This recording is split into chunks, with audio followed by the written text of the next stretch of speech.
Voilà, très bien. Alors, j'aimerais souhaiter la bienvenue à tout le monde aujourd'hui pour ce troisième atelier d'une série spéciale de printemps que le REFAD offre pour pallier à l'annulation de son colloque qui devait avoir lieu à la fin du mois de mai. Ça nous fait très, très plaisir aujourd'hui d'accueillir avec nous M. Daniel Peraya, qui est professeur honoraire à l'Université de Genève, qui est situé à Bruxelles en ce moment. J'aimerais ça remercier aussi Patrimoine canadien et le secrétariat québécois aux relations canadiennes qui appuie le REFAD. Merci à vous tous de vous joindre à nous. L'atelier se terminera à 13h heure du Québec. Si les gens sont disponibles et désirent continuer un peu, ça nous fera plaisir de rester en ligne avec eux. Pendant l'atelier, utilisez le clavardage pour vos questions. S'il s'agit de clarification immédiate, je poserai la question à M. Peraya. Sinon, on va la garder pour la fin de la présentation où on attend une période de questions de 15 minutes. Ne vous gênez pas, suite à la présentation pour contacter le REFAD, nous vous transmettrons l'enregistrement ainsi que la présentation de M. Peraya et les données du clavardage. Alors, avant de passer la parole à M. Peraya, j'aimerais tout simplement le présenter très, très brièvement. M. Peraya a un long parcours en Afrique ou en francophonie internationale, ayant enseigné à l'École normale supérieure de Dakar, avant de joindre l'Université de Genève, où il est maintenant professeur honoraire. Il est docteur en communication et il a mis en œuvre très tôt son centre audiovisuel de pédagogie.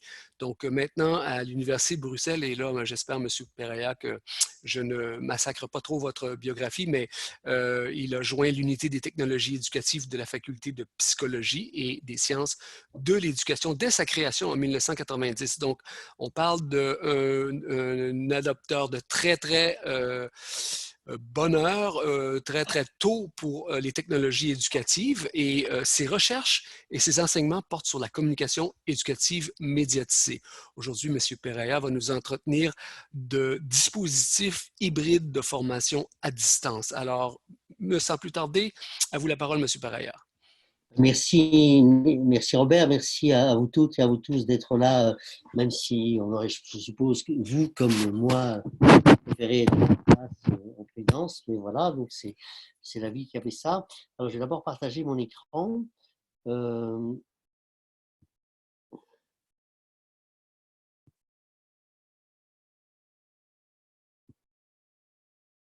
Normalement, l'écran devrait être partagé, je pense que ça va.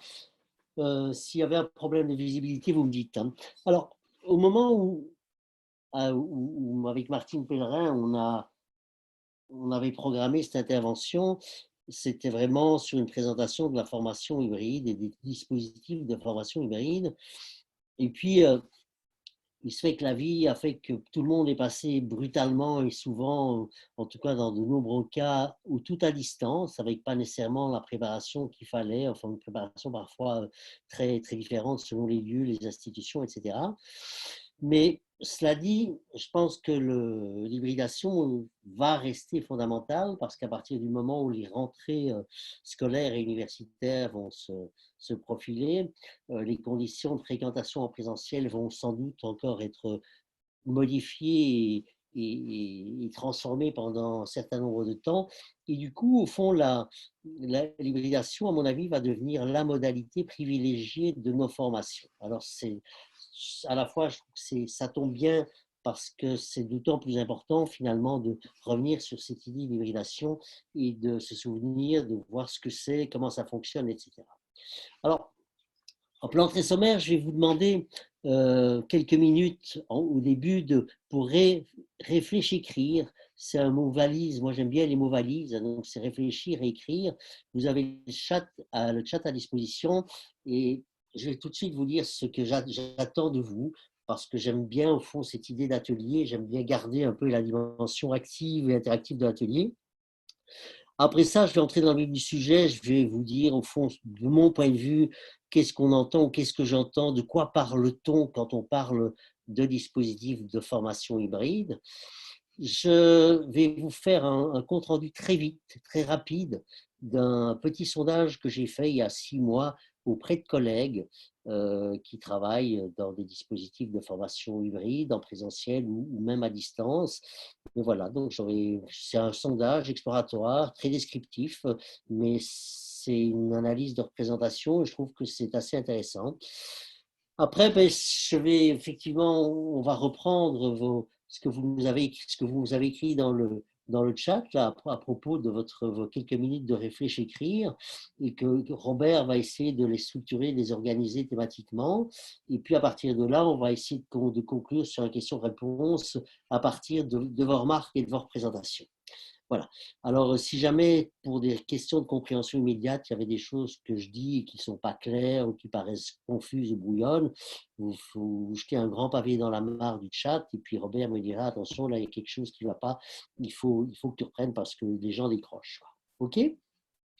Alors, allons de… Ce que je vais vous demander, là, dans cette idée, cette petite activité du réfléchir-écrire, c'est au fond, vous servir du chat pour dire en quelques mots, d'abord, comment vous vous sentez par rapport à votre expertise dans les dispositifs hybrides, dans les dispositifs à distance, et à partir de là, que vous puissiez mentionner un ou deux avantages et des avantages de ces dispositifs pour la pratique, votre propre pratique d'enseignant, en quoi effectivement ça vous a changé, ça vous change, qu'est-ce que ça évoque pour vous, en quoi ça change vos perceptions, comment vous percevez.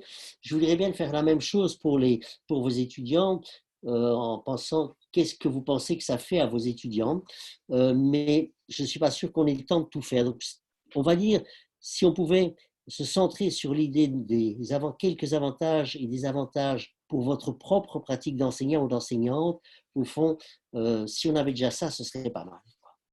Alors, je vous laisse, je vais changer de diapositive, prenez le temps, je vous laisse 1 ou 2 minutes pour réfléchir à ce qui vous paraîtrait important de dire ou de me renvoyer comme perception de votre part. Je vais déjà entrer dans la seconde partie qui est effectivement les dispositifs. De quoi parle-t-on? Voilà, donc j'attends 1 minute ou 30 secondes. Enfin, de toute façon, vous pouvez écrire en m'écoutant, je pense c'est aussi faisable. Alors, la première chose, c'est savoir qu'est-ce que c'est que l'hybridation.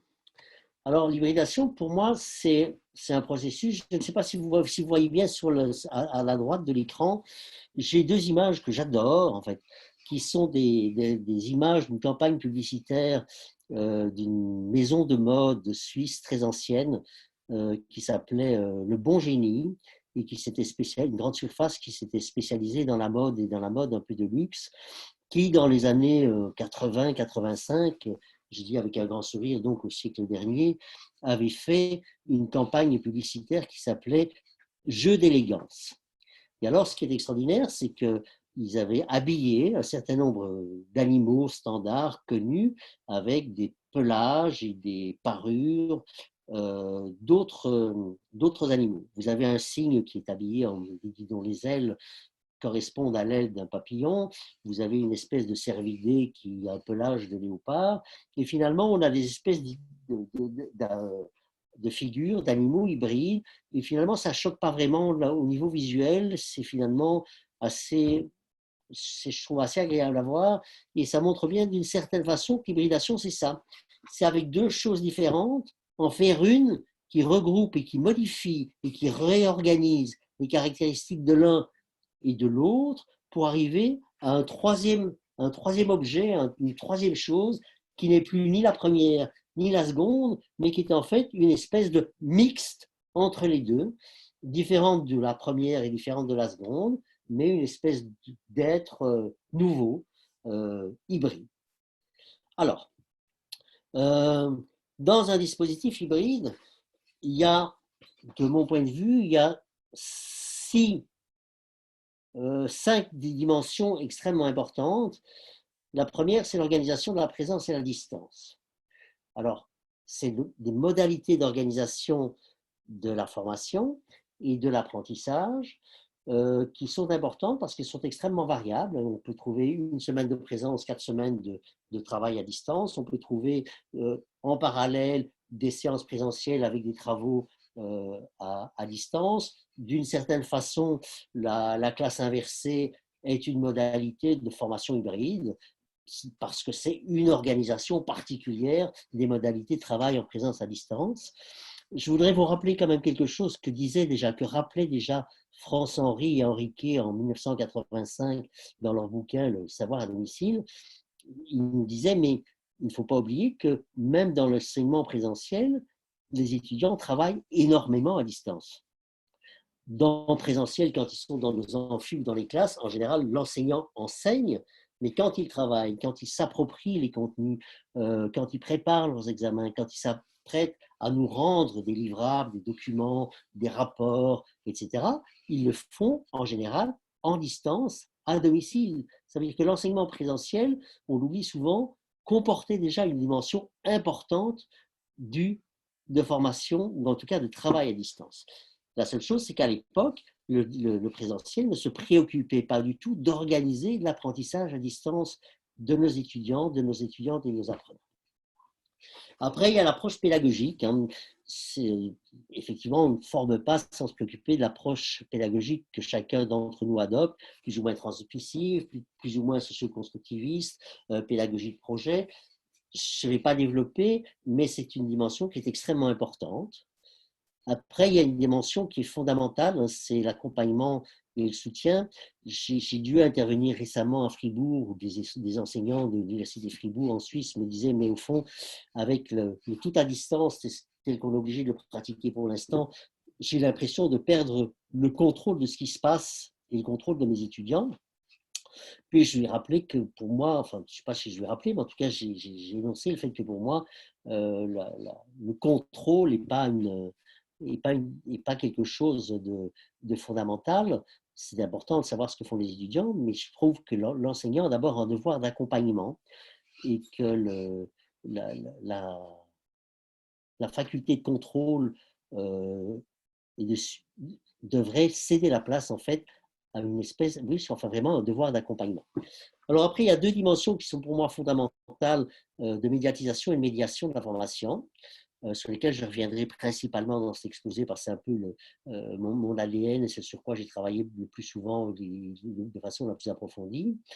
Et puis, il y a évidemment l'ouverture du dispositif qui est quelque chose de fondamental. Hein. Normalement, la forme universitaire comme la forme scolaire, traditionnellement, les sociologues de l'éducation disent, se passe dans un espace clos, normalement.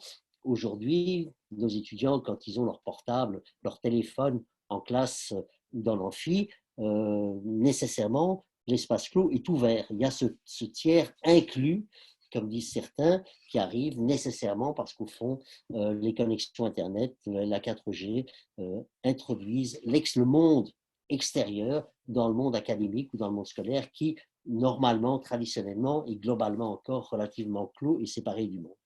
Alors, pour moi, la médiatisation, c'est d'abord un travail d'ingénierie. Et donc, c'est vraiment un problème d'ingénierie. C'est comment je crée, comment je mets en médias ou dans des dispositifs médiatiques les différentes fonctions d'un dispositif de formation. La littérature en recense en général 8, enfin bon, j'en ai ajouté quelques-unes, mais je pense qu'avec ces 8 fonctions-là que je vais vous montrer, on arrive assez vite à définir l'ensemble des fonctions génériques d'un dispositif d'information. Mais il faut les médiatiser. Dans un journal, il y a un metteur en page. Au théâtre, il y a un metteur en scène. Dans une formation, il y a un metteur en médias. Les gens qui travaillent d'ailleurs dans les universités ou dans les institutions de formation à distance traditionnelles savent qu'il y a un métier qui est le métier de médiatiseur. Ça peut être un graphiste, ça peut être quelqu'un qui fait de l'infographie, ça peut être un metteur en page. Enfin voilà, donc c'est important. Alors, la première chose, c'est la question de la gestion de la planification. Quand on travaille à distance ou en hybride, effectivement, il faut absolument gérer et planifier. Et c'est extraordinaire parce on a une de nos 3 filles qui est instite à Bruxelles. Elle est instite en école maternelle. Elle a été confinée, les écoles ont été fermées. Et lundi prochain, les écoles reprennent. Enfin, les écoles reprennent avec des effectifs réduits. Donc, toutes les classes ne reprennent pas. Ce sont les classes certifiantes qui reprennent. Et elles reprennent en petits groupes. Alors, elle va se retrouver avec 20 élèves de maternelle qui vont être séparés en groupes de 5.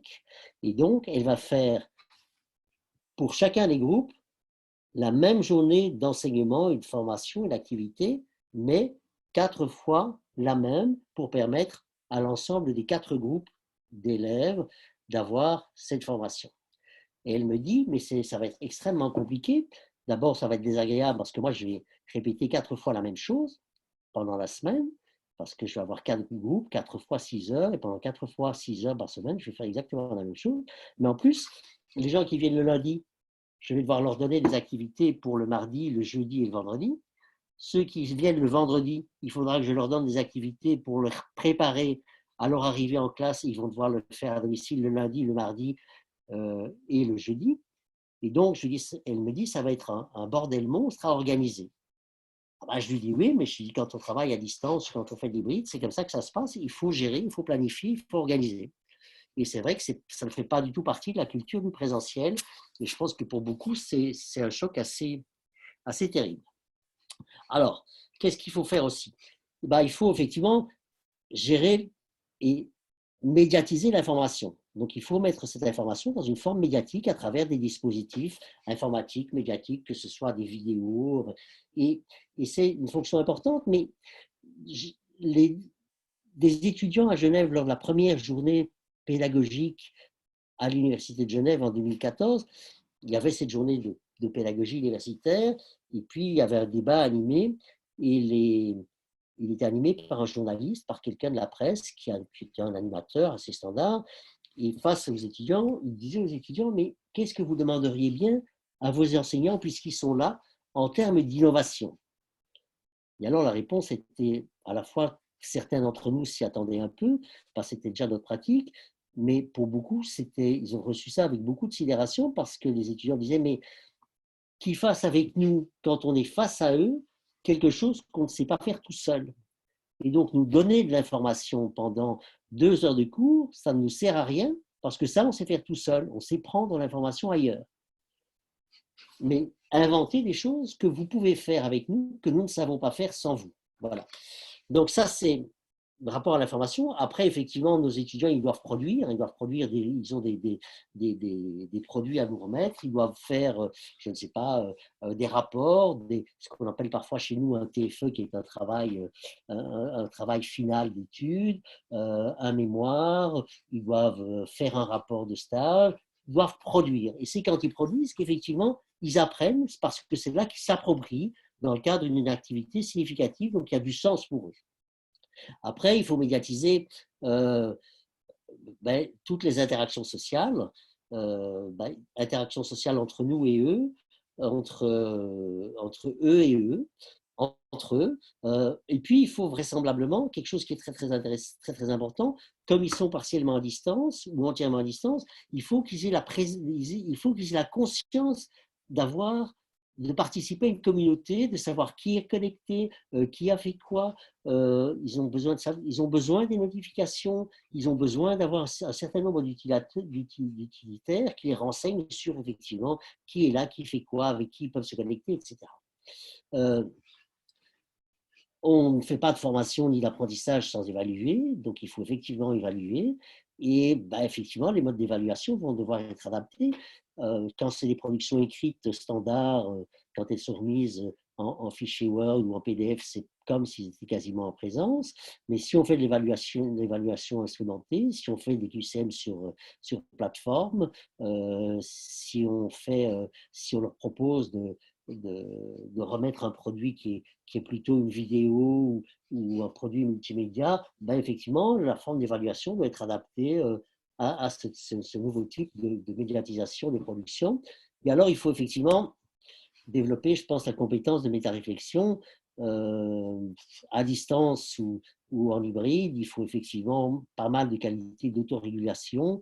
Il faut pour ça développer une qualité des compétences en méta-réflexion, ce qui est important. Ça peut se faire à travers des dispositifs comme des wikis dans lesquels nos étudiants font des tableaux de bord, font des journaux de bord. Enfin, voilà.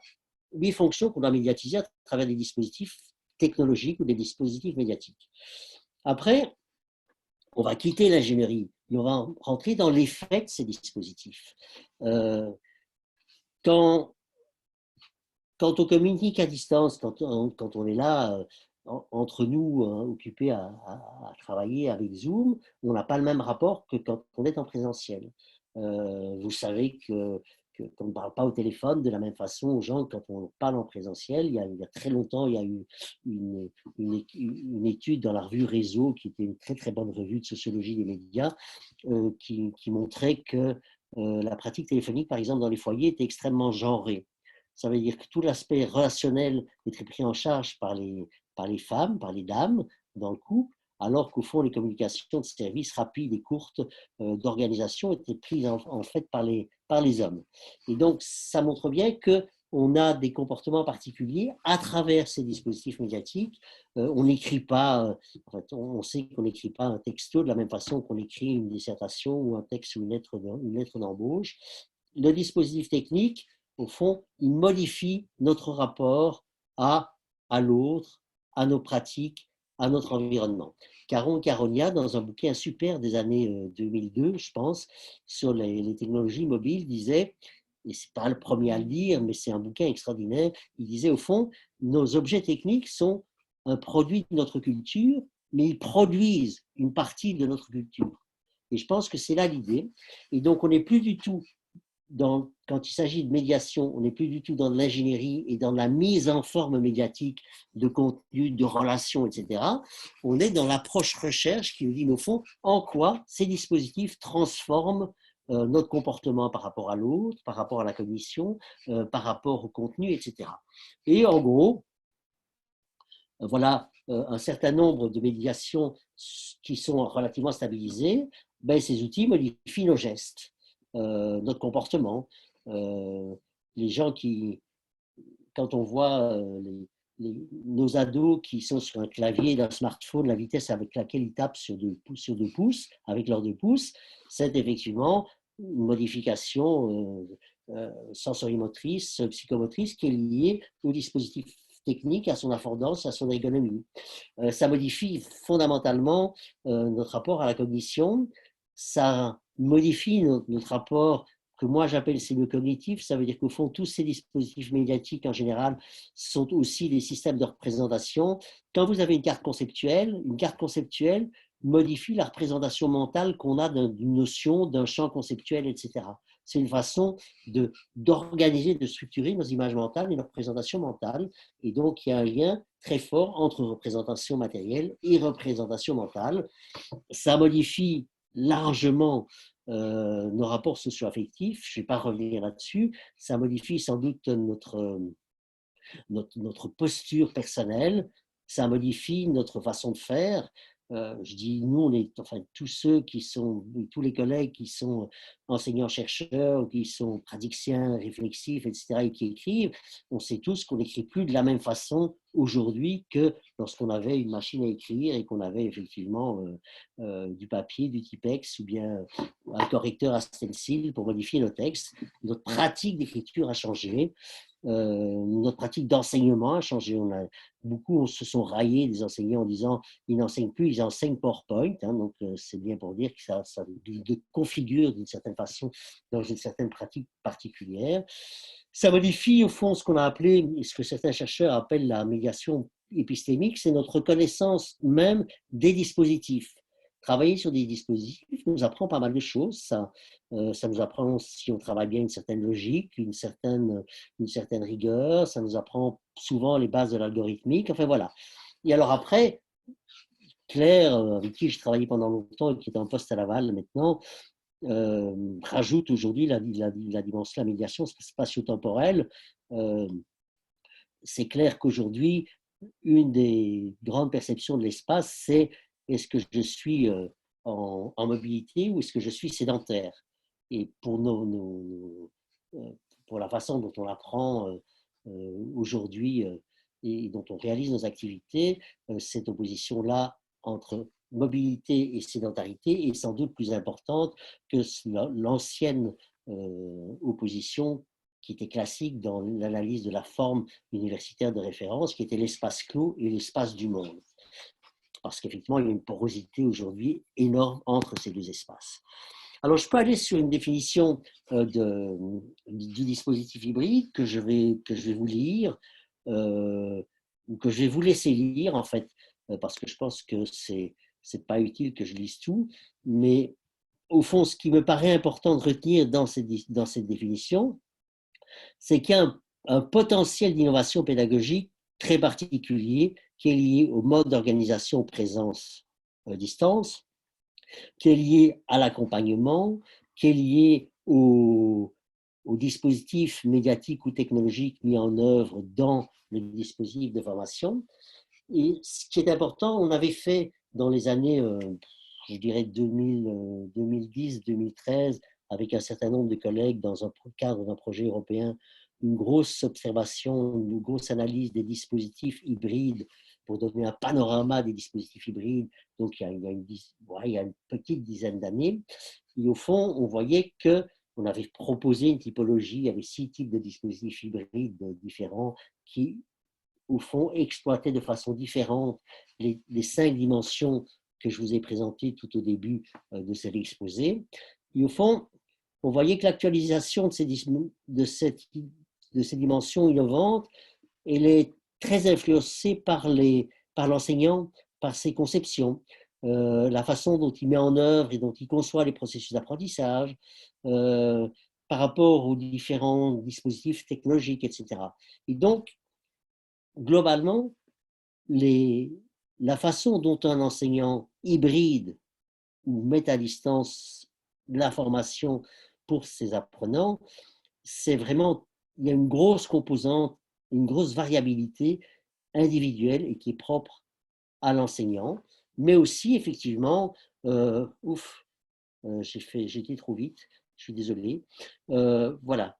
Donc, l'idée, c'est d'être bien conscient de la variabilité de ces dispositifs et des facteurs qui déterminent cette variabilité. Alors, si je peux aller, je vais passer à la... Il ne veut plus. Ah ben voilà. Je vais aller très vite sur la synthèse de ce premier sondage qui avait été fait avec 80 collègues. Il y en a 92, il y en a que 22 pardon, qui ont répondu. Je pensais qu'au fond, il y en aurait plus, d'autant que c'était tous des gens que je connaissais, mais voilà. En gros, la majorité avait un niveau de compétence élevé, 5 ou 4. Voilà, donc je n'en tire pas énormément de conséquences, mais ce qui m'intéresse surtout, c'est leur réponse à propos de l'hybridation. Alors, c'est une étude, c'est vraiment un sondage, c'est extrêmement exploratoire, c'est extrêmement descriptif, ça ne peut pas faire l'objet d'un article scientifique, c'est simplement un état comme ça, c'est vraiment un sondage. Voilà. Alors, la première chose, les premiers avantages déclarés par les enseignants et les enseignantes, pour eux ou pour elles-mêmes, relèvent du processus d'apprentissage. Ils disent, ça nous permet de faire une pédagogie plus active, centrée sur l'apprenant et son apprentissage. Certains disent, au fond, avant, l'enseignant enseigne, en présentiel, l'enseignant universitaire, globalement, il l'enseigne. Dès qu'il passe à la distance et dès qu'il passe à l'hybride, il n'est plus question d'enseigner, pour lui, il est clair qu'il est obligé de faire apprendre. Et donc d'organiser le faire apprendre à distance, alors qu'en présence, il se contente d'enseigner et finalement, il ne se préoccupe pas du tout de ce que les étudiants font à distance chez eux pour préparer. Et une des grandes différences entre ces niveaux d'utilisation du potentiel pédagogique des différents dispositifs hybrides qu'on avait analysés dans une typologie à 6 grandes catégories, la grande différence, ce qui faisait la différence entre le plus grand usage de l'innovation pédagogique, c'était les enseignants et les dispositifs qui scénarisaient des activités à distance. Alors que de très nombreux enseignants mettent des choses à disposition, mais continuent à ne pas se préoccuper de ce que les étudiants font de ce qu'ils mettent à disposition une fois qu'ils ont quitté l'enceinte de l'université, de l'amphi ou de la faculté. Ils disent qu'au fond, ça leur permet de créer des situations d'apprentissage significatives, ça veut dire des situations qui font sens pour l'apprenant. Hein, je prends toujours cet exemple stupide. Quand j'étais au lycée, j'étais très mauvais en maths. J'ai fait de la trigonométrie. Je n'ai jamais rien compris à la trigonométrie. J'ai toujours tout appris par cœur. On en parlait en début d'intervention, avant que tout le monde soit là. Robert m'a dit, au fond, partout où je te vois sur des bateaux. À partir du moment où j'ai appris à naviguer, j'ai compris à quoi servait la trigonométrie et j'ai trouvé ça extrêmement simple. Voilà. C'était, au fond, des compétences qui faisaient sens pour moi, dont j'avais besoin, et finalement, c'était un apprentissage relativement facile. Ça permet de diversifier les situations d'apprentissage, de personnaliser les parcours, ça permet d'avoir une continuité dans le processus d'apprentissage entre la présence et la distance, ça veut dire qu'on garde une continuité sur ce que font les étudiants, sur leurs difficultés, sur la façon dont ils mènent à bien leurs activités. En gros, ça améliore le présentiel. Et ça, c'est déjà dans les années 90, quand je participais à la création de cours pour le service d'enseignement à distance de la communauté française de Belgique à Bruxelles. En fond, tous les enseignants qui passaient formateurs à distance passaient j'ai envie de dire, par nos mains. Et c'était tous des enseignants du secondaire, mais des enseignants liés au présentiel. Et quand ils sortaient de là, quand ils avaient fait des cours à distance, ils nous disaient tous, leur retour, c'était « j'ai changé ma manière d'organiser, de structurer mes formations présentielles dans le collège ou dans le lycée ou dans l'athénée dans lequel je suis ». Ils ont une impression d'efficience, donc ça c'est pas mal. Ils disent aussi, deuxième avantage pour eux, c'est la souplesse et la flexibilité, la liberté qui découvre.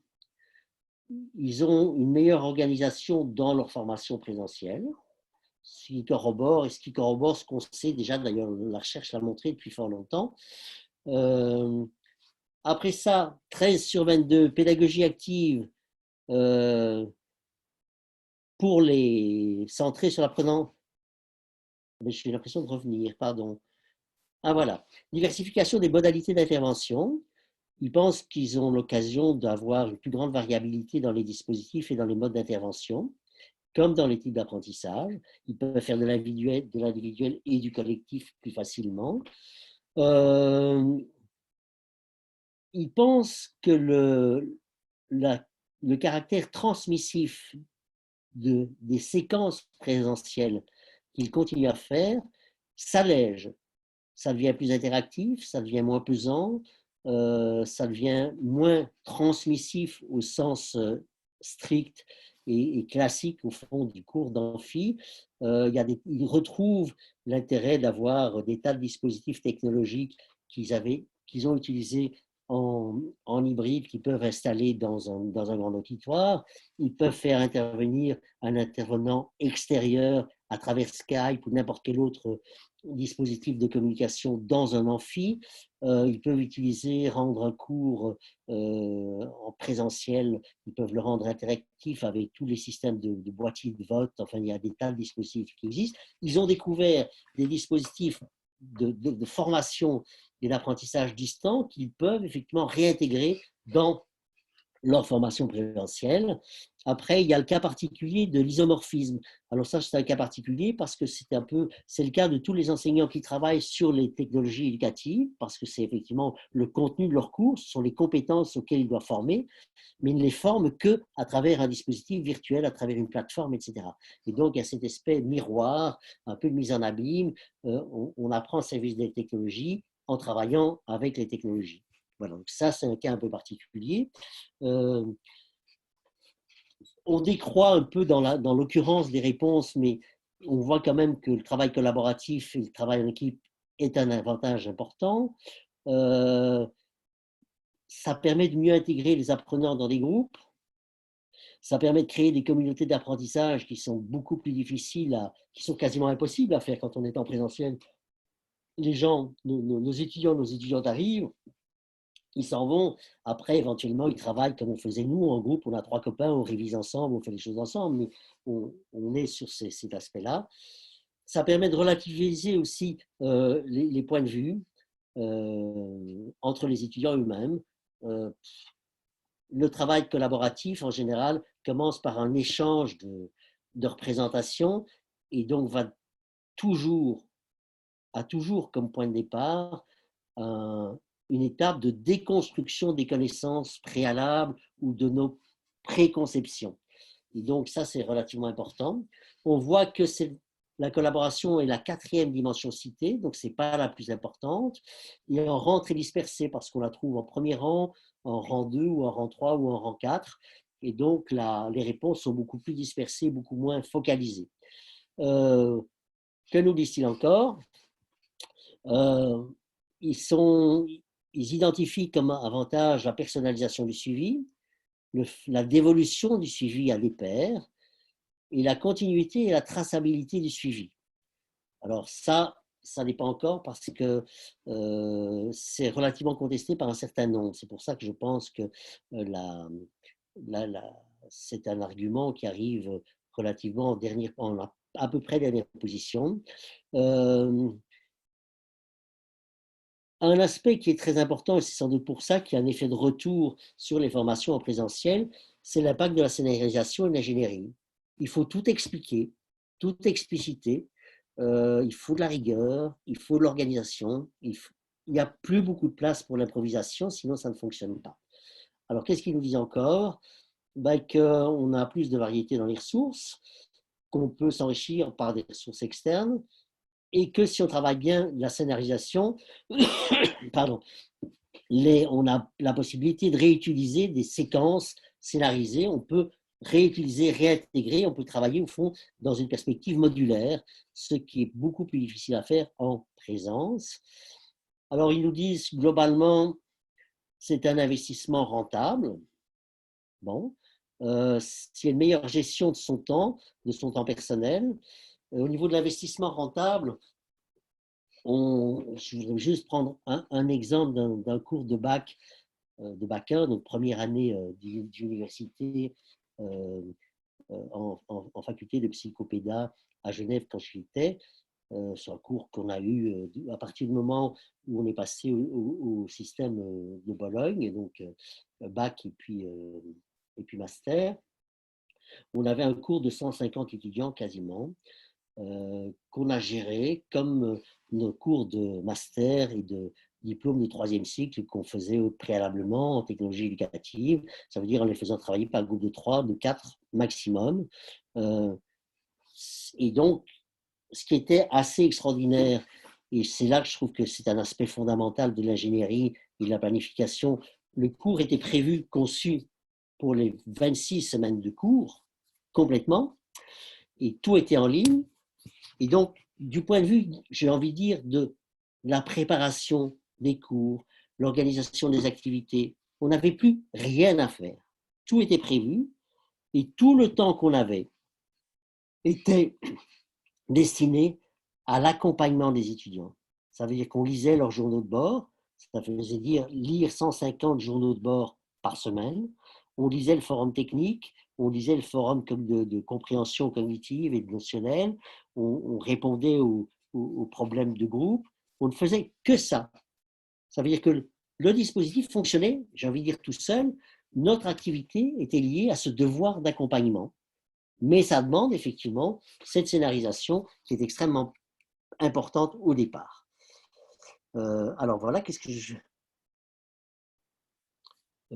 en gros, je ne vais pas continuer à tout vous lire parce que de toute façon, c'est le dernier transparent, je pense, ou l'avant-dernier. Une chose qui, pour moi, ce n'est pas très souvent, mais il y a quand même trois fois des enseignants qui nous ont dit « j'ai retrouvé le plaisir d'enseigner ». Et je pense que ça, c'est important. Un enseignant qui s'ennuie, nécessairement, il ennuie. Et donc, voilà, ça, c'est quelque chose d'important.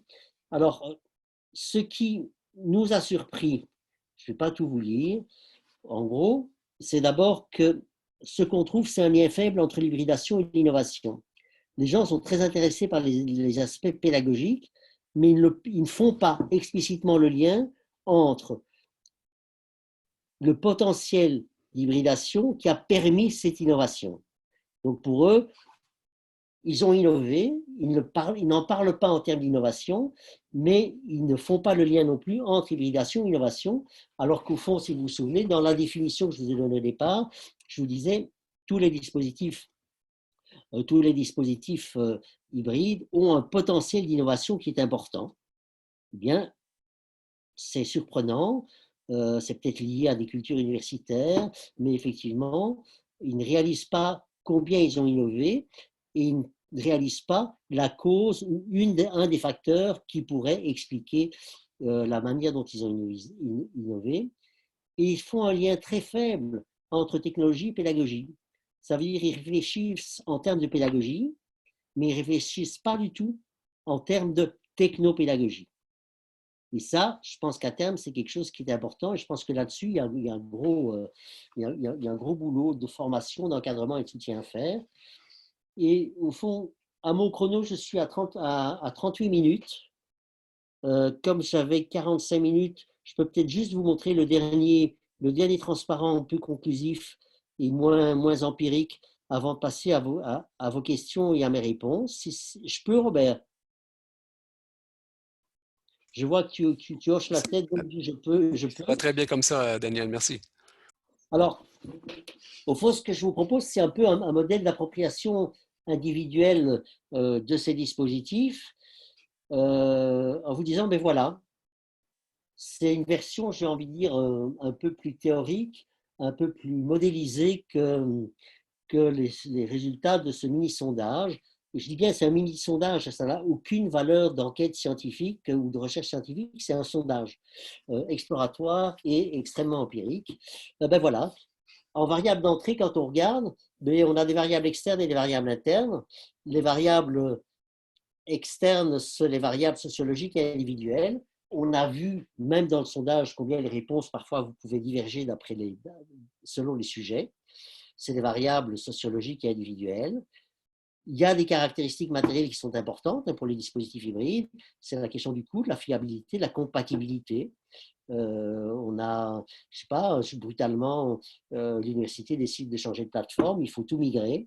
On a connu ça dans des universités, on travaillait avec, je ne sais plus qu'avec la plateforme qui avait été développée à l'UCL, à l'Université catholique de Louvain, dont j'ai oublié le nom, et puis brutalement, tout le monde est passé à un moment donné sur Moodle. Ah bah, les migrations sont compliquées, sont difficiles, tout n'est pas compatible. Il y a des outils qui sont fiables, il y en a d'autres qui ne sont pas. Ce sont des outils qui ont un coût. Voilà, et même les dispositifs normalement non payants, ils sont quand même payants parce qu'il faut un service informatique local qui les entretient, qui met à jour, et nécessairement, c'est que ça représente quand même un vrai coût. Il y a les caractéristiques symboliques, il y a les représentations des enseignants, l'acceptabilité sociale des dispositifs technologiques. Aujourd'hui, on parle beaucoup des learning analytics, mais l'acceptabilité sociale des learning analytics n'est pas garantie dans des tas de milieux, y compris dans les milieux enseignants, pour des tas de raisons. En plus, on a les données de Moodle chez nous à l'Université de Genève, on ne peut pas les utiliser, par exemple. Donc voilà, donc ça, c'est des variables externes. Après, il y a les variables internes, hein, c'est le sujet, l'enseignant, comment est-ce qu'il perçoit l'utilité du dispositif, comment il perçoit son utilisabilité. En français, c'est un mot curieux et compliqué, mais en fait, l'utilisabilité, c'est le fait de la facilité avec laquelle il permet de faire la tâche que j'attends qu'il fasse. Je ne sais pas si c'est plus clair comme ça. Je m'attends à ce que cet outil, quand je m'attends à ce que mon ordinateur fasse quelque chose, quand il ne le fait pas, ça me met hors de moi. L'utilisabilité attendue n'est pas répondue. C'est la capacité de faire effectivement ce qu'il doit faire dans des conditions faciles, agréables et rapides pour moi. Il y a la perception individuelle, ses capacités personnelles, est-ce que je suis capable de faire, est-ce que je me considère comme un expert ou comme un novice, est-ce que voilà. Et après, qu'est-ce que j'attends de cet outil? Si j'attends énormément, si j'attends énormément de choses, effectivement, si ça ne fait pas la moitié des choses que je veux faire, c'est clair que ça ne va pas marcher. Et puis après, l'enseignant il a une expérience du dispositif. Et donc, en variable de sortie, on va trouver de nouveau les caractéristiques symboliques. Quelles sont ces représentations? Est-ce que ces représentations ont changé? Est-ce que l'acceptabilité sociale a changé? Et on aura des informations précises sur le coût, la fiabilité et la compatibilité. Et puis, alors après, on va reprendre, effectivement, on pourra comparer l'utilité réelle à l'utilité perçue, donc celle que lui percevait au moment où il a décidé d'utiliser tel type de dispositif, l'utilisabilité réelle, est-ce qu'il est vraiment efficace pour moi dans ma propre pratique, est-ce qu'il est en adéquation avec les objectifs, avec les activités que j'ai voulu proposer de faire, etc. Voilà. Alors ça, c'est au fond un modèle plus formalisé, de choses plutôt empiriques que je vous ai proposées à travers le sondage et qui sont d'une certaine façon assez bien reliées à mon corpus de départ, à mon corps de départ qui était effectivement qu'est-ce que c'est qu'un dispositif hybride, qu'est-ce qu'il caractérise et de quoi parle-t-on. Voilà. Alors, je suis à 42 minutes 52. Normalement, il reste du temps, un bon quart d'heure pour les questions. Robert, est-ce que tu as fait une première cueillette des questions à travers ou des représentations est-ce qu'il y a Oui, des tout à choses? fait, Daniel. Alors, j'ai regardé un petit peu, puis je ne vais pas vous relire tout ce qu'on avait sur le clavardage, mais dans un premier temps, il y a beaucoup de personnes qui se disent novices ou avec une expérience limitée en ce qui a trait avec l'hybridation. Donc ça, je pense que ça représenterait peut-être 50% de notre Oui. groupe aujourd'hui. Ensuite de ça, les gens mentionnent beaucoup de qu'est-ce qu'ils voient comme étant des avantages et des désavantages. Alors, en termes d'avantages, on nous dit que ça permet de varier les modalités dans le processus d'apprentissage.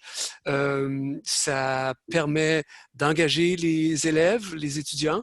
Et comme pour l'enseignant, et ça, je trouve ça très important, Alexandra nous dit que ça permet de rendre les étudiants plus autonomes et ça favorise un contact avec le contenu. Les gens remarquent aussi que du côté des désavantages, il faut être très autonome, il faut maîtriser tous les aspects techniques. Ça peut être plus difficile pour certains enseignants. Parmi les inconvénients aussi, on souligne le travail et la motivation. Donc, on a besoin de beaucoup de travail pour le faire, puis il faut se sentir motivé pour développer dans ce mode-là. Ensuite de ça, je pense que la majorité du temps, les gens sont d'accord avec ça et il y avait peut-être des avantages possibles pour les étudiants, c'est qu'ils sont en formation. Alors ici, on parle de, c'était Catherine qui mentionnait ça, donc elle enseigne à des futurs enseignants et elle dit qu'ils font beaucoup de travail en groupe pour développer des stratégies d'enseignement, mais que c'est un désavantage de faire ça en mode hybride, de faire ce travail de groupe-là. Donc, comment est-ce qu'on forme des futurs enseignants de façon hybride?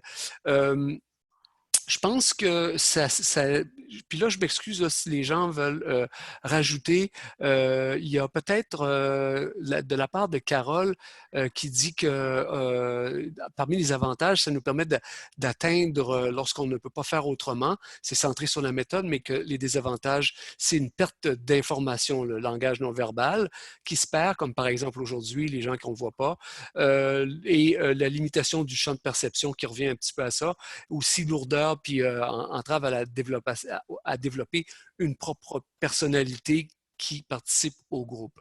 Enfin, je vais conclure avec Sylvie qui dit que du côté technique, elle est très à l'aise, puis qu'elle redécouvre, et je pense que ça aussi c'est très très important, que son travail de professeur devient beaucoup plus un travail de développement de matériel pédagogique à 80% et de 20% d'enseignement.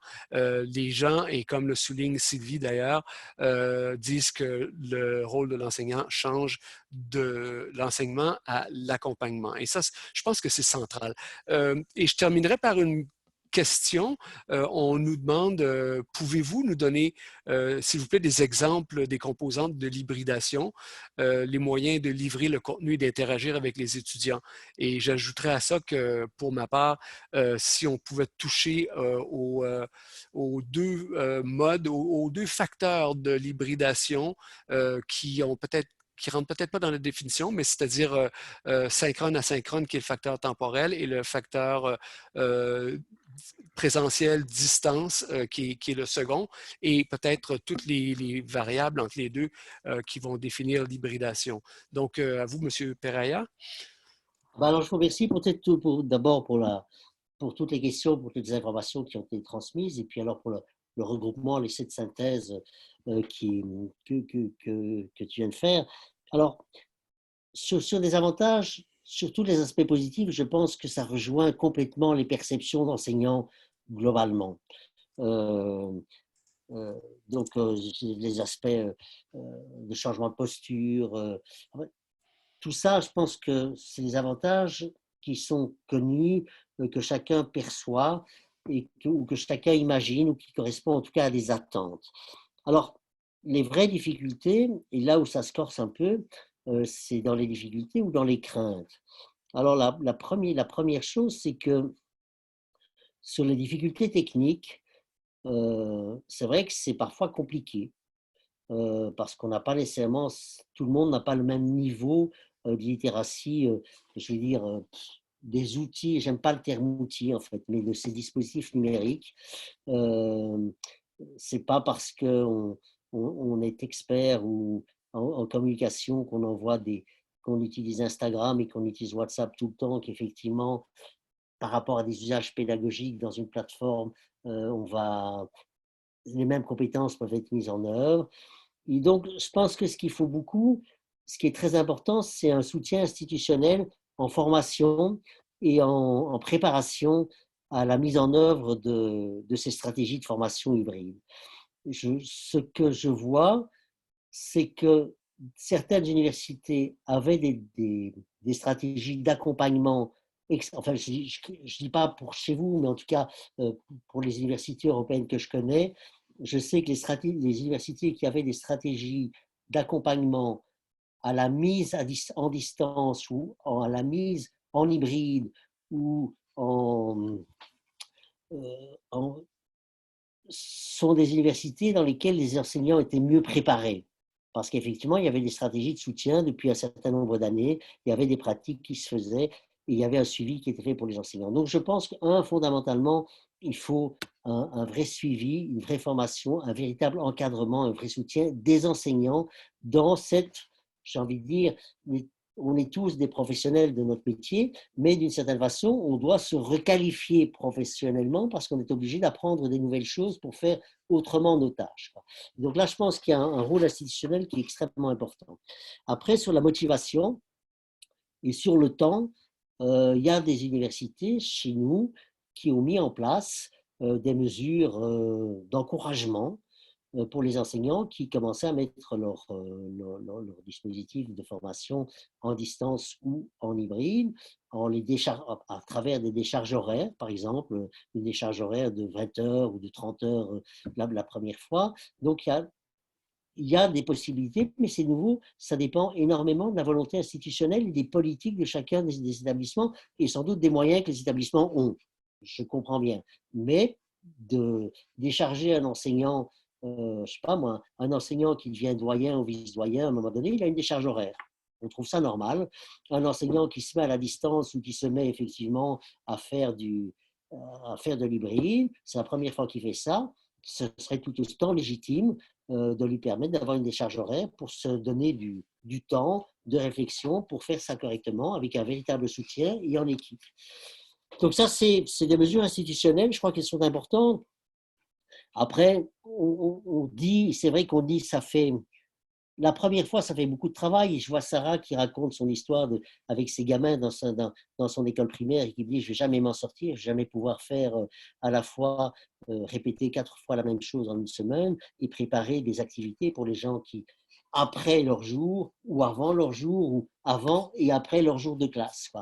Alors, c'est vrai que c'est compliqué, mais je pense que c'est l'exemple de ce cours là, que j'avais fait avec Claire Pelletier, ce cours Usatis on a fait, je crois, pendant plus de 15 ans, ce cours. Une fois que le cours est calibré, d'année en année, on le met à jour. On change les ressources, on change d'activité. Ce n'est pas nécessaire qu'ils aillent faire l'activité que les autres ont fait déjà l'année précédente et qu'ils trouvent tout cuit, les choses qu'on leur demande. C'est ce que souvent les gens disent. Hein. Ils disent, mais enfin, mes étudiants trouvent les réponses à vos questions d'examen sur Internet. Moi, j'ai souvent envie de leur dire, mais faites des questions pour lesquelles la réponse ne se trouve pas sur Internet. Quoi. Voilà. Et donc, mais une fois qu'on a fait tout ce travail de préparation, on est libéré d'une grande partie de notre travail d'enseignement. Et du coup, tout le travail qu'on a fait, on l'a fait une fois, on fait une remise à jour en début d'année, et puis, globalement, on a gagné énormément de temps. On a libéré, grâce à la scénarisation, un temps qu'on peut réinvestir utilement dans l'accompagnement. Après, sur les limitations des dispositifs, alors c'est vrai que on sait bien voir ces gamins ou ces petits enfants à travers Zoom et fêter les anniversaires en trinquant chacun dans son coin. C'est pas nécessairement le même rapport qu'on a avec la famille, avec les gens. Voir les étudiants, c'est en présence, c'est pas pareil. On serait quelque part en présence, après on irait discuter en prenant un verre dans les couloirs, on se croiserait, on s'échangerait des mots, on se dirait, voilà, on se poserait des questions, on continuerait. Donc c'est clair que on a quelque chose qui n'a pas la même force ou qui n'a pas la même présence, mais par ailleurs qui, d'abord j'ai envie de vous dire, c'est de façon mieux que rien. Voilà, donc c'est les circonstances qui font qu'on a ça. Après, avec un peu d'habitude, on arrive d'une certaine façon à travailler exagérément bien à distance. Et moi, je continue à travailler avec des collègues de Toulon et avec Claire maintenant qui est à Laval. On est très souvent dans Skype à trois, on écrit, on produit, on discute, on avance, on collabore, on sait qui on est, on a un passé ensemble, on peut se faire des blagues, on se voit. Et donc, on peut rétablir une partie de ce qui, spontanément, ce dont on croit spontanément que ça manque dans ce type de dispositif. Par ailleurs, c'est vrai que ça manque. Là, je suis content parce que je vois, bon, Robert, je le vois en face de moi. Je vois 3 autres visages dans la mosaïque. Et d'une certaine façon, ça veut dire que j'ai l'impression de parler à quelqu'un. J'ai fait cet exercice il y a une semaine avec des gens de Fribourg où toutes les vignettes étaient distinctes. Donc, je n'avais aucun visage face à moi et j'ai parlé devant un écran noir, morcelé, avec des vignettes sur lesquelles il n'y avait rien, il n'y avait personne. Et là, on voit très très bien la limite, effectivement, parce qu'on n'a pas le visuel, on n'a pas le contact oculaire, on n'a pas les réactions. Et là, c'est très compliqué. Je me suis senti dans un très très grand moment de solitude. Quoi. Donc, c'est vrai que ce n'est pas la même chose. Donc, il y a des cas où les limitations se font, enfin, les limitations s'effacent. Il y a des moments où on peut aller au-delà. Voilà. Et alors, il y a très longtemps, dans les systèmes de visioconférence en entreprise, j'avais montré qu'au fond, le fait de voir les personnes avec qui on travaillait, si on les connaissait bien, ce n'est pas utile de les voir. On pouvait être efficace même si on ne les voyait pas. Donc, à nouveau, ça dépend du contact qu'on a avant, de comment on connaît les gens, quel est le rapport qu'on entretient avec eux, etc. Ça dit, c'est pour discuter, c'est effectivement plus facile et plus agréable de discuter avec des vrais gens et voir au moins leur visage, voir leurs réactions, etc. Alors, pour terminer sur la question de l'asynchrone et du synchrone, et puis après, je reviendrai sur la présence et la distance. En fait, la définition de la communication synchrone et de la communication asynchrone est une définition technique. Ça veut dire que ça suppose qu'entre le moment où on poste et le moment où on lit, la communication a été interrompue et on lit dans un temps n plus 1, plus 2 ou plus 3. Il y a un certain laps de temps qui s'écoule entre le poste initial et la réponse qu'on donne. Et on dit que c'est de l'asynchrone. C'est relativement vrai. Là, maintenant, on est en synchrone parce qu'effectivement, on est tous en même temps connectés au même moment. On est dans un espace-temps commun. Euh, mais je pense que la perception du temps synchrone ou asynchrone est aussi une perception extrêmement subjective et liée à nos pratiques. Quand vous travaillez sur votre machine, sur votre ordi, si vous avez en arrière-fond un dispositif de communication, que ce soit votre mailer ou que ce soit, je ne sais pas, ça peut être Facebook, ça peut être WhatsApp, ça peut être n'importe quoi, normalement, votre mailer, c'est un dispositif de communication asynchrone. Combien de personnes, quand elles reçoivent une notification, vont-elles voir immédiatement et ne répondent-elles pas immédiatement et font des tâches en parallèle? Elles écrivent, elles travaillent, elles lisent, elles corrigent, et puis quand on les appelle, elles répondent. Et donc le dispositif de communication asynchrone qui est le mail, par exemple, peut être perçu dans une certaine continuité vécu comme un dispositif de communication synchrone, parce qu'il est synchrone par rapport à une tâche ou par rapport à une conversation. Donc, j'ai envie de nuancer, simplement pour dire que j'ai envie de nuancer cette opposition synchrone-asynchrone. Il y a des dispositifs synchrones qui sont, si, si par exemple, sur les questions dans le chat normalement c'est quelque chose de synchrone, bah, c'était synchrone dans le temps qui nous a été imparti dans l'heure qu'on a passée ensemble, mais il n'y a pas eu de réponse immédiate, la réponse a été différée, donc d'une certaine façon, c'était aussi asynchrone. Donc je veux dire, il y a des conventions, des règles, des perceptions qui font que la synchronicité peut être effectivement parfois vécue comme une synchronicité dans une tâche. Voilà. Alors, sur la présence et la distance, alors c'est compliqué parce que, au fond, c'est une opposition qui a beaucoup été discutée. Euh, la... Alors, il y a eu des tas de diversifications de définitions. On avait parlé au départ, c'était la dimension spatiale. On était dans l'impossibilité de rejoindre l'endroit, l'espace spatio-temporel où se passait la formation. Et du coup, on était mis à distance de cet espace-là, souvent pour des questions de statut social, enfin de vie sociale, les prisonniers, les malades de longue durée, la carte scolaire qui n'offrait pas les bons établissements aux bons endroits au bon moment parce que c'était trop compliqué ou les régions étaient trop éloignées. Mais aujourd'hui, la distance, Geneviève Jacquinot avait parlé de plusieurs distances, distance temporelle, distance spatiale, distance socio-affective, distance sociologique parce qu'on n'a pas en tout cas technologique parce qu'on n'a pas la même littératie par rapport aux technologies, etc. Donc il y a plusieurs distances.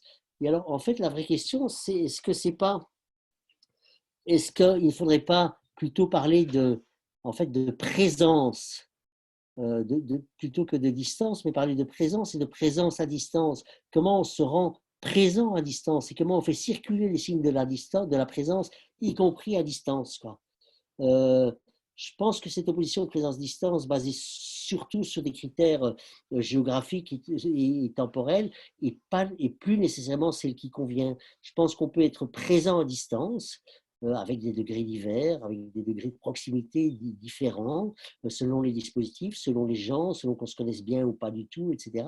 Mais je pense que la frontière bouge un peu et l'opposition présence-distance n'est peut-être plus la meilleure. Il y a eu, dans la revue Distance et médiation des savoirs, qui était la revue publiée à l'origine par le CNED, donc le Centre national d'éducation à distance français, qui au départ était une revue papier qui s'appelait Distance et savoir, qui est devenue une revue en ligne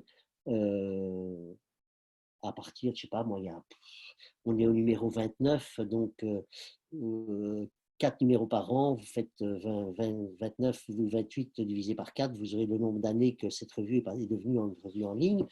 Au moment de sa mise en ligne, on a beaucoup discuté de cette opposition distance-présence, et aussi dans le numéro hommage qu'on a fait pour Geneviève Jacquinot quand elle est décédée. Et je pense que ça vaut la peine d'aller retourner. Enfin, je peux aller chercher la référence ou renvoyer la référence par mail tout à l'heure, mais je pense que ça vaut la peine d'aller revoir un peu la littérature sur cette ce déplacement en fait de la distance et de la présence en termes de présence et d'absence. Voilà, et merci beaucoup. Et je ramène à une question qui nous a été soumise par, je m'excuse, j'ai pas la personne, mais on demande si vous aviez des exemples de composantes de l'hybridation et des moyens de livrer le contenu, d'interagir avec les étudiants. Quels seraient Voilà. vos exemples préférés ou des Alors, bons exemples? ce que je peux faire, euh, alors je vais reprendre l'exemple de ce cours là de Bac 1, qui pour moi était un peu un modèle du genre. Euh, et je peux même, mais à titre interne, comme ça, sans qu'il circule publiquement, donc vraiment pour une consultation, vous envoyez le livre pédagogique, le livret pédagogique, le manuel, le vademecum des étudiants, ce qu'on leur fournissait. Et par exemple, pour les ressources, on leur donnait, il y avait une section ressources, où les ressources se trouvaient, il y avait des ressources écrites, il y avait des ressources vidéo, il y avait des ressources multimédia. Il y avait je sais pas, des conférences sur Canal U en France. Donc, il y avait un certain nombre de ressources disponibles, comme on fait et comme on trouve dans toutes les plateformes. Il y avait après un certain nombre de forums organisés. Les forums étaient destinés à l'encadrement des étudiants sur des domaines particuliers. Il y avait un forum technique sur la gestion, problème technique, je ne parviens pas, j'ai écrasé mon wiki, qu'est-ce que je dois faire? Bon, voilà. Il y avait un forum conceptuel, il y avait un forum organisationnel sur les délais, sur les. Voilà, donc trois types de forums, dans lesquels, au bout de quelques semaines, d'ailleurs, finalement, enfin non, au bout de 2-3 mois, c'est plus nous qui répondions, c'était les étudiants qui répondaient par eux-mêmes en disant t'as qu'à aller voir, ça se trouve à tel endroit, ça fait 5 fois qu'on pose la question, maintenant on en a marre, quoi, t'as qu'à lire, quoi. En gros. Et c'est les étudiants qui nous disaient ça. Voilà. Donc ça, c'était pour des formes d'encadrement. Les étudiants avaient un outil qui nous servait à les guider dans le développement de la méta-réflexion, qui était un wiki. Vous savez ce que c'est qu'un wiki? Je dois dire ce que c'est qu'un wiki.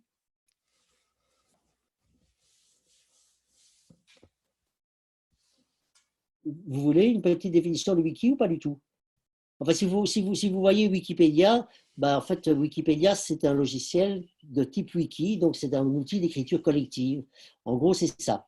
C'est un outil d'écriture collective où on peut écrire ensemble, en même temps, modifier le texte de l'autre, etc. Et donc, ils avaient un wiki individuel, qui était leur wiki de leur journal de bord, dans lequel ils racontaient ce qu'ils avaient vu et ils racontaient ce qu'ils avaient appris. Et donc, c'était très difficile parce qu'en début d'année, comme ils n'avaient jamais fait ça, ils nous disaient voilà ce qu'on a fait, j'étais au cours, on a parlé de ça, on a parlé de ça. Et puis, nous, on se tapait, en fait, principalement Claire, se tapait les 150 wikis de semaine en semaine pour leur dire écoutez, on vous a demandé, on sait ce que vous avez fait, on est content de savoir ce que vous avez fait, mais finalement, ce qu'on aimerait bien savoir, c'est ce que vous avez appris, comment vous pensez que vous l'avez appris et qu'est-ce que vous allez pouvoir en faire. Et donc, pendant toute l'année, ce wiki était un outil d'aide au développement d'une compétence métaréflexive parce qu'ils étaient obligés de s'interroger sur leur propre expérience du cours de semaine en semaine, et puis l'expérience de groupe, et puis l'expérience du projet qu'ils faisaient pour la fin de l'année. Et en fait, voilà, ça c'est un outil particulier, le wiki convient particulièrement bien parce que c'est un outil de rédaction dans lequel nous, on peut intervenir, on peut écrire dedans, on peut poser des questions, on peut les interroger, on peut les guider, et donc il y a un suivi rapproché à travers le wiki. Il devait, par exemple, il devait faire un wiki, on faisait un glossaire, tous les ans, on faisait un glossaire sur les termes et les concepts utilisés dans le groupe, dans le cours. Il faisait le wiki par groupe. Eh ben, c'est un travail de groupe, un travail rédactionnel en groupe, un wiki fonctionne extrêmement bien. Aujourd'hui, il pourrait le faire dans Google Docs, hein, ça viendra au même. Mais à l'époque, on le faisait dans le wiki de Moodle. Euh, et puis, bah, c'était bien parce qu'ils le faisaient ensemble. On avait de nouveau accès à ce qu'ils faisaient. On pouvait les guider. Il y avait une relecture de chaque terme de glossaire était relu par d'autres étudiants, par un autre groupe. Et donc, chaque groupe était relu par un autre groupe et commentait. Et alors, c'est bien parce que les pairs, les étudiants peuvent dire, écoutez, vous expliquez ça, mais nous, on ne comprend pas ce que ça veut dire. Est-ce que vous pouvez nous expliquer ce que ça veut dire? Et comme ça, se constituait progressivement le glossaire d'année en année. On a fait un glossaire sur 4-5 ans. On avait un chouette glossaire, en fait, des termes de technologie éducative créés par les étudiants. C'était une des tâches qu'ils devaient faire. Qu'est-ce que je peux vous dire? Ils avaient en communication... on avait interdit le mail, par exemple. On ne voulait absolument recevoir aucun mail de nos étudiants, parce que ça, c'est ingérable. Quand ils sont 150, c'est complètement ingérable. Et donc, sauf si évidemment quelqu'un un jour était très malade, il y avait eu un accident, s'il avait besoin d'un truc extrêmement personnel et une information extrêmement personnelle, là, ils étaient autorisés à nous contacter par mail et on leur répondait. Mais normalement, le mail était proscrit pour des activités essentielles ou standards du cours. On avait, qu'est-ce qu'on avait? On avait parfois des réunions synchrones, qui étaient des réunions synchrones organisées avec les gens du groupe. Quand on suivait un groupe particulier dans leur projet, on les suivait parfois en réunion synchrone. Mais comme c'était un vrai cours hybride, on les voyait de temps en temps en présentiel. Donc, beaucoup de choses étaient réglées en présentiel. Voilà. Mais ça, c'est des exemples d'outils, entre guillemets, en tout cas de dispositifs médiatiques ou numériques qui peuvent être utilisés relativement de façon adéquate pour des objets pédagogiques, pour des objectifs pédagogiques particuliers. Il faut toujours se demander, hein, il y a ce vieux cette conception, je dis vieille, mais je crois qu'elle date des années 90, des années 90, c'est l'alignement pédagogique de Briggs, hein, c'est mettre en accord ses objectifs, les stratégies, les modes d'évaluation, les dispositifs techniques qu'on utilise. Et alors, au fond, pour un dispositif, c'est peut-être par là que je pourrais terminer, au fond, nous, on met en place un dispositif de formation, hybride ou à distance. Les étudiants le voient, ils essaient de comprendre comment il fonctionne, ce dispositif. Donc, ils ont une première perception du dispositif, comment ils le perçoivent et comment ils le comprennent. Après, ils se demandent comment ils peuvent l'utiliser. Et donc, ils prévoient un usage de ce dispositif. Et puis après, ils l'utilisent. Ils s'approprient ce dispositif vécu. C'est une distinction que je reprends à Didier Paclin, qui est maintenant aussi à Laval. Il était à Bordeaux avant, maintenant il est à Laval. Et en fait, ce qui est important dans l'alignement, c'est que si on arrive à faire en sorte que les étudiants perçoivent le dispositif, une fois qu'ils l'ont vécu, d'une façon assez proche de la façon dont on l'a conçu et on l'a mis en œuvre, je pense que là, on a gagné. Si on parvient à mettre en concordance le dispositif tel que nous l'avons prévu et le dispositif et la perception des dispositifs tels que les étudiants l'ont vécu, une fois qu'ils l'ont vécu, alors là, je pense qu'on est vraiment sur la bonne voie. Très bien. On avait une question, puis je vais peut-être la stationner pour l'instant. On demandait de définir qu'est-ce qu'était la technopédagogie parce que c'est un mot valise. Mais au-delà de ça, c'est parce que je vois une longue intervention de la part de M. Léonard qui a une question, mais qui préface sa question par une mise en contexte. Peut-être que, Carole, je vous laisse la parole si vous voulez.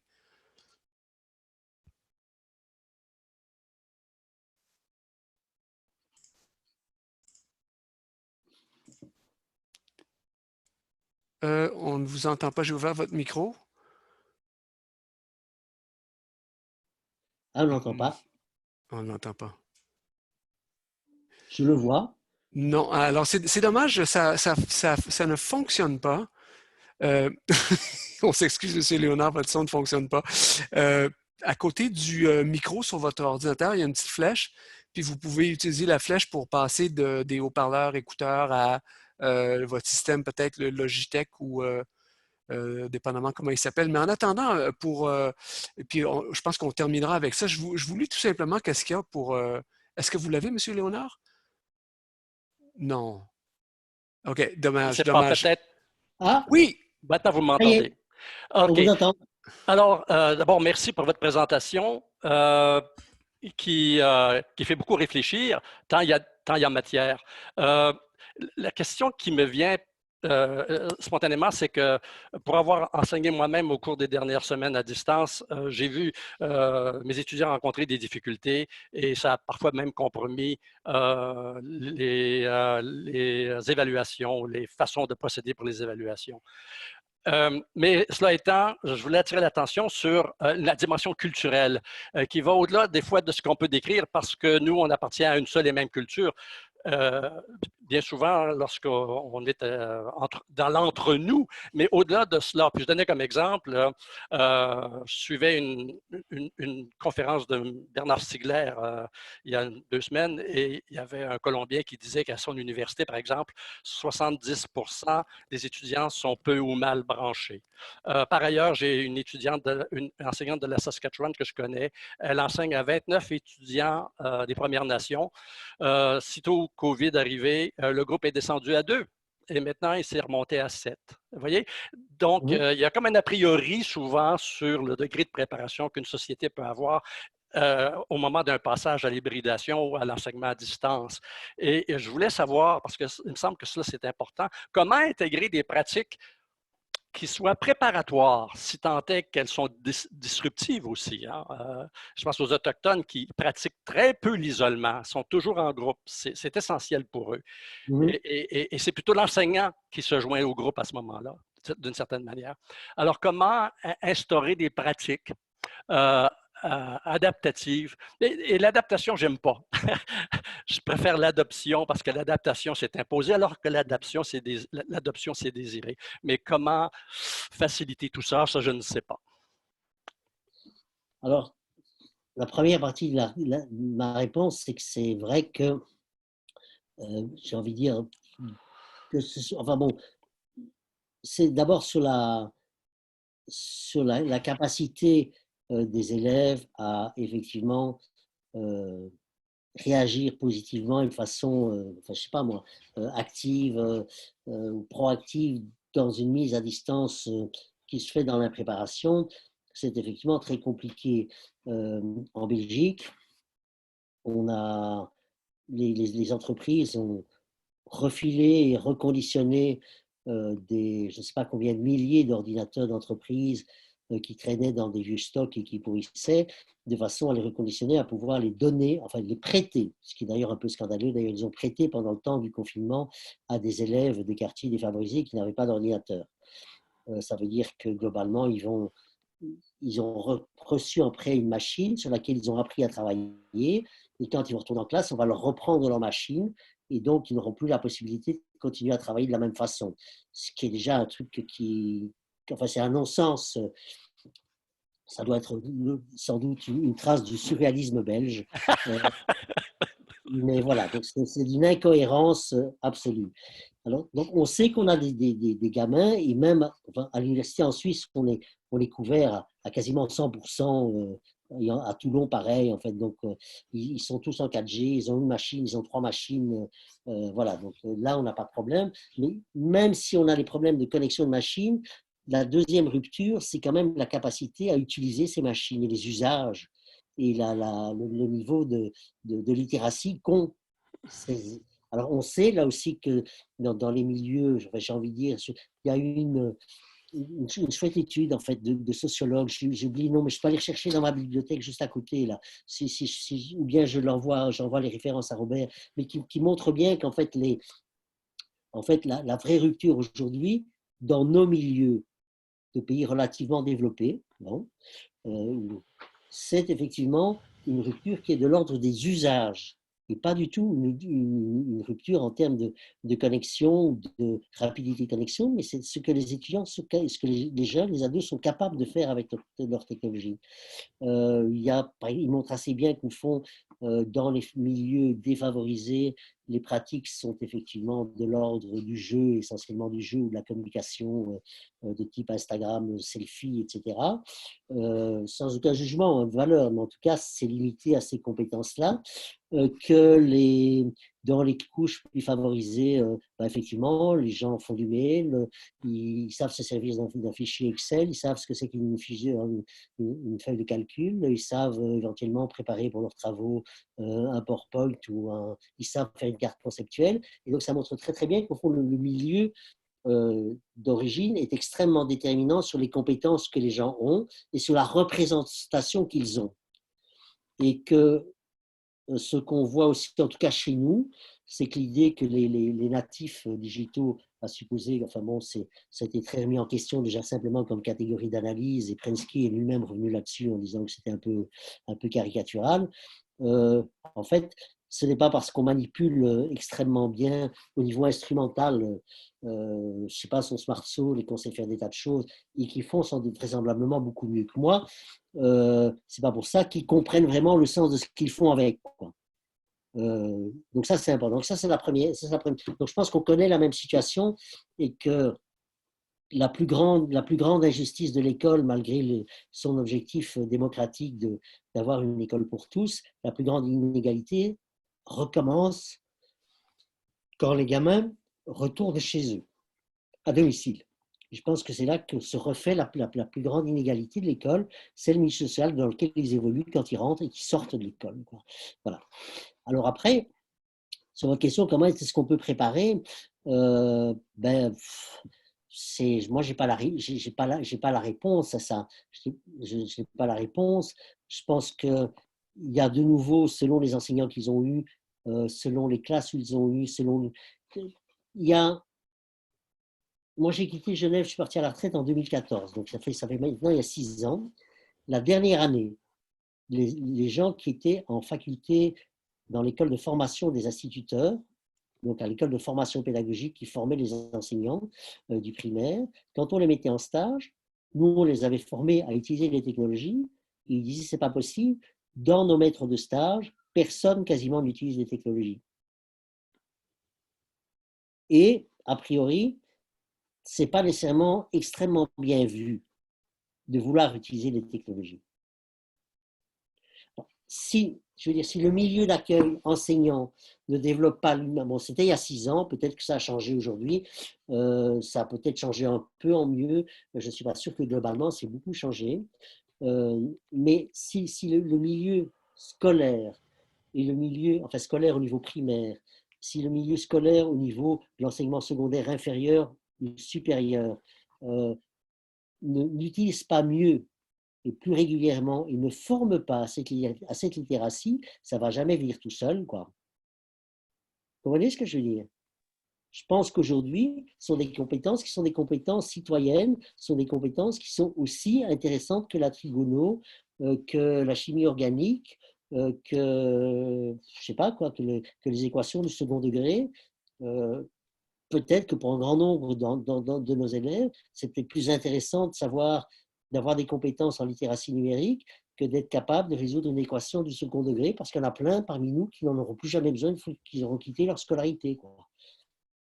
Je ne sais pas si ça répond à votre question. Ben, vous voyez, sans être une question piège, c'est une question que je vous lance, mais que je lance finalement à la communauté académique dans son ensemble. C'est comment faire face lorsqu'on souhaite implanter ces technologies-là. Comment peut-on faire face à des réalités culturelles qui, qu'on le veuille ou non, demeurent colonisatrices, hein, si on songe à ces communautés culturelles auxquelles j'ai fait allusion, d'une part. D'autre part, je ne peux qu'être d'accord avec vous, et là-dessus, je lancerai un blâme à Platon. C'est un peu à cause de lui, d'ailleurs, qu'on a finalement dissocié la technique on a créé une hiérarchie de la pensée et de la technique, mais alors que la technique, elle est le support de la pensée, qu'on pense aux objets de rétention tertiaire, hein, l'écriture et tout ça. Sans écriture, on ne serait pas devenu ce que nous sommes. Et donc, c'est essentiel, la technique. Et c'est un peu dommage parce qu'on a été formaté dans cette culture gréco-latine. Qui peut-on? Hein, que peut-on? Il y a eu des projets, il y a eu des projets intéressants financés par l'AUF, par l'Agence universitaire de la francophonie, et par l'AFD, qui est l'Agence française de développement, il y a quelques années, sur le mobile learning, à Madagascar, au Niger, en Côte d'Ivoire et je ne sais plus quel était le quatre pays, mais en fait, il y avait 4 pays qui ont été des pays pilotes en fait pour développer des formations à distance. Alors, c'est vrai qu'il y a ça fonctionnait difficilement parce que, et c'était intéressant aussi parce que dans les milieux urbains, les gens ont des téléphones portables, donc les gens pouvaient travailler avec leur téléphone portable. Dans les campagnes, les gens n'avaient pas de téléphone portable, quoi. Euh, et pourtant, ils avaient l'habitude de se réunir, etc. Donc, il y avait soit un téléphone portable pour une communauté, et donc les gens étaient tous regroupés autour d'un téléphone portable, avec des bugs de conception, parce qu'en fait, les plateformes identifiaient l'utilisateur par son nom d'inscription, mais quand on a un téléphone qui est partagé, donc une adresse IP qui est partagée par 10 personnes, effectivement, on n'a plus aucune information de suivi, on ne sait plus très bien qui fait quoi ni qui fait qui. Ça veut dire que même si on réfléchit avant, on ne pense pas toujours à tout, et on est parfois surpris par des conditions de contexte. Après, il y avait au fond, dans les conditions difficiles où les gens se réunissent, ben c'est vrai que c'était aussi des enseignants, donc ils avaient l'habitude de travailler ensemble, et donc c'est pas vraiment le même contexte culturel, quoi. Mais je pense que même dans ces contextes-là, ça a relativement bien fonctionné. Mais euh, j'ai envie de dire que, pour revenir à votre remarque un peu pertinente, dans son impertinence, c'est que le contexte colonial était sans doute plus intégré dans ces pays-là que dans les communautés autochtones, en fait, quoi. Et l'apport néocolonial que vous soulignez d'une certaine façon était mieux perçu, ou en tout cas faisait partie d'une demande attendue, encore d'une certaine façon, en termes de technologie, quoi. Voilà. Donc, les contextes culturels sont extrêmement importants.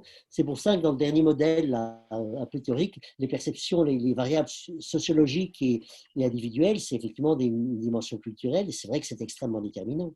Si les gens ne veulent pas ou si ça ne correspond pas à leur mode de faire, ben, voilà, c'est comme ça, quoi. Je pense qu'il faut Super, trouver. Aya, vous avez une longue générosité pour nous. Non, non, mais je suis content. Moi, Oui, si on me pose des questions, moi, je réponds. Si j'ai une réponse, je réponds. oui. Voilà. J'allais juste dire que je sens que la discussion pourrait se prolonger longtemps. C'est dommage qu'on ne soit pas en présentiel, tout le monde ensemble, et on pourrait en discuter autour d'un verre. Je crois qu'on va Bien, oui. devoir lever la session, mais vous êtes très, très généreux de votre temps. Je vous remercie beaucoup. Je remercie les gens d'avoir participé. Je ne sais pas s'il y en a qui veulent dire un dernier mot avant de quitter. Eh bien, moi, si je suis encore branché, ce serait pour vous remercier, non seulement pour votre présentation, mais également pour le temps que vous prenez à répondre de façon assez complète aux questions qui vous ont été posées, soit sur chat, soit à vif. Merci beaucoup. Ben, c'est moi qui vous remercie, hein. Franchement, je vous remercie toutes et toutes d'avoir été là, d'avoir eu la patience d'écouter à distance, d'avoir juste le droit de lever la science et pas pouvoir lever le verre en même temps ou après. Voilà. Donc, on levera chacun son verre dans son coin. Et puis voilà. Par contre, si ça intéresse l'un ou l'une d'entre vous, je peux en renvoyer ce guide pédagogique qu'on avait fait pour ce cours-là, qui, à mon avis, est un bon exemple ouais, enfin de documents pédagogiques pour les étudiants qui leur expliquent tous les outils qu'ils ont, pour quelle fonction, pour quel objectif, voilà, le calendrier, le chat, etc. Moi, je peux vous l'envoyer si vous voulez. J'envoie à Robert et après. Voilà. Mais vous Je, le je le gardez, vous ne le mettez pas sur la place publique, hein, c'est un document encore. Voilà quoi. C'est pas un document publié, c'est un document de cours, quoi. Voilà. Alors, Céline nous dit que ce serait pertinent en effet pour le guide pédagogique. Alors, moi, je ferai suivre, ça va me faire grand plaisir. Je termine en vous remerciant beaucoup, Monsieur Peraya. Je vous laisse, il est presque 20 heures chez vous. Alors, une bonne fin de journée à tout le monde et on va continuer la discussion en mode asynchrone à distance. Bien voilà, mais merci, portez-vous bien, prenez soin de vous et puis peut-être à bientôt, quoi. Avec plaisir, au revoir. Au revoir.